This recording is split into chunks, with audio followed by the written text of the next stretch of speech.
ঐশ্বরিয়া রায়কে বাদ দিয়ে শেষ পর্যন্ত আমিষা পাটেলকে নায়িকা হিসেবে বেছে নেওয়ার পেছনে বড় ভূমিকা ছিল আমির খানের ব্যক্তিগত পছন্দ।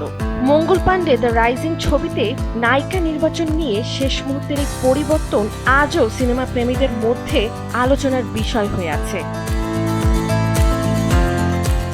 পরিচালক কেতন মেহতার প্রথম পছন্দ ছিলেন ঐশ্বরিয়া রায়, এমনকি ছবির জন্য তিনি চুক্তিবদ্ধও হয়েছিলেন। শুরুতে তার পারিশ্রমিক নির্ধারিত ছিল 1.5 কোটি টাকা, তবে কান চলচ্চিত্র উৎসব থেকে ফেরার পর তিনি হঠাৎ করে পারিশ্রমিক বাড়িয়ে 3 কোটি টাকা দাবি করেন। প্রযোজকরা এতে রাজি না হওয়ায় শেষ পর্যন্ত ছবিটি থেকে সরে দাঁড়ান ঐশ্বরিয়া।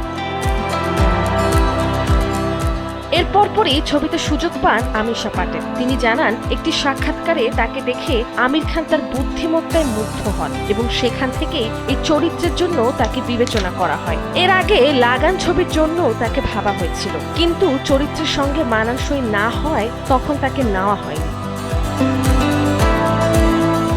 এই ছবিতে রানী মুখার্জিও গুরুত্বপূর্ণ ভূমিকায় অভিনয় করেন, তবে ঐশ্বরিয়া সরে যাওয়ায় দর্শকরা আমির ঐশ্বরিয়া জুটিকে বড় পর্দায় দেখার সুযোগ হারান। ঘটনাটি আজও বলিউডের অন্যতম আলোচিত কাস্টিং পরিবর্তন হিসেবে স্মরণীয় হয়ে আছে। নন্দিনী আহসান, সময়ের আলো।